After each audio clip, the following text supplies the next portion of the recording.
Hello बच्चों, let's read the question. Question said let the curve C be the mirror image of the parabola y square equal to 4x with respect to the line x plus y plus 4 equal to 0.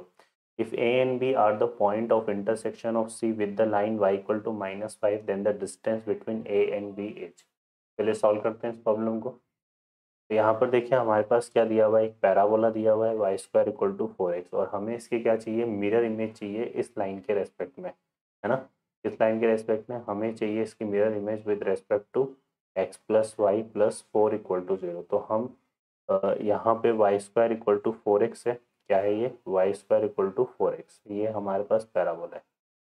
ठीक है, तो इसकी mirror image हमें इस line के respect में चाहिए, तो यहाँ इस पर एक पॉइंट ले लेते हैं। क्या पॉइंट ले लेते हैं, टी स्क्वायर कॉमा 2t। ठीक है, ये इसका पैरामेट्रिक कोऑर्डिनेट हो जाएगा और इस पॉइंट का मिरर इमेज फाइंड करते हैं इस लाइन के रेस्पेक्ट में। तो देखिए कितना आएगा, x minus t square upon 1, y minus 2t upon 1 और इक्वल टू यहाँ से आ जाएगा हमारे पास माइनस ट्वाइस ऑफ ये हो जाएगा T square plus 2t plus 4 and upon कितना आ जाएगा 1 स्क्वायर प्लस 1 स्क्वायर। ठीक है, ये फॉर्मूला होता है x minus x1 upon a y minus y1 upon b equal to minus twice of a x1 b y1 plus c upon a square plus b square. A और b क्या होते हैं यहाँ पे, कोफिशिएंट ऑफ एक्स होते हैं line में। ठीक है, जो क्लियर हो गया आपको। अब यहाँ से हम देखते हैं तो ये तो हमारा कैंसिल हो जाएगा, तो यहाँ से क्या बचेगा, x minus t square equal to इसको और इसको ले लेंगे, तो माइनस का t square minus 2t minus 4, तो इससे ये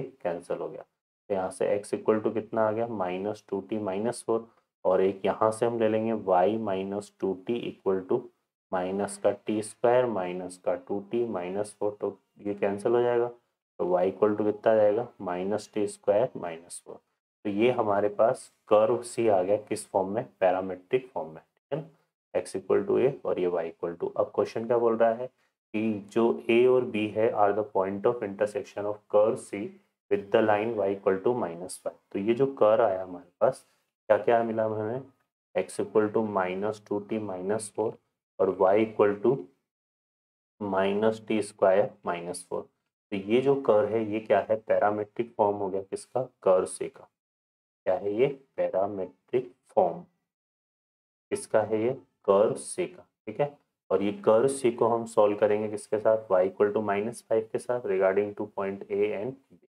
तो y इक्वल टू माइनस 5 यहाँ पुट कर दो, तो minus 5 equal to minus t square minus 4 ऐसा आ जाएगा। ये इस तरफ ले आओ, माइनस 5 प्लस 4 इक्वल टू कितना आएगा, माइनस का टी स्क्वायर। तो यहाँ से कितना मिला, टी स्क्वायर इक्वल टू 1, यहाँ माइनस 1 और माइनस से माइनस कट जाएगा तो टी स्क्वायर इक्वल टू, तो टी इक्वल टू कितना आ गया, प्लस माइनस 1 आ गया। अब टी को जो ये वैल्यू आ रही है उसको यहाँ पुट करते हैं, तो x इक्वल टू कितना आएगा, अगर मैं t इक्वल टू क्या पुट करता हूँ 1 इसमें, तो ये आ जाएगा माइनस 2 माइनस 4। तो x इक्वल टू कितना आ रहा है भाई, माइनस 6। और अगर t equal to minus 1 put करते हैं यहाँ पे, तो ये x इक्वल टू कितना हो जाएगा, minus minus 2 into minus 1 minus 4, यहाँ पे माइनस है ना, तो x इक्वल टू 2 माइनस 4 आएगा। तो ये कितना आ जाएगा, x इक्वल टू माइनस 2। तो जो पॉइंट्स है हमें ए के कोऑर्डिनेट यहाँ से क्या मिलेंगे, ये x equal to minus 6 comma minus 5 और बी के जो कोऑर्डिनेट है वो हो जाएंगे माइनस 2 कॉमा माइनस 5। ठीक है, अब इनके बीच में हमें क्या फाइंड करनी है, डिस्टेंस फाइंड करनी है। तो यहाँ से हम ए बी डिस्टेंस निकाल लेते हैं। तो ए बी डिस्टेंस देखो कितना आ जाएगा, माइनस 6 प्लस 2 का होल स्क्वायर और यहाँ से आएगा माइनस 5 प्लस 5 का होल स्क्वायर। ठीक है, तो ये तो 0 हो गया और ये कितना बचेगा, यहाँ से माइनस 4 का होल स्क्वायर 16 और 16 का अंडर रूट कितना आएगा 4। ठीक है भाई, तो ये हमारे पास ए बी डिस्टेंस आ जाएगी 4। ओके बच्चों, तो इस तरह से हमें ए बी फाइंड करना है। I hope you understand. Best of luck.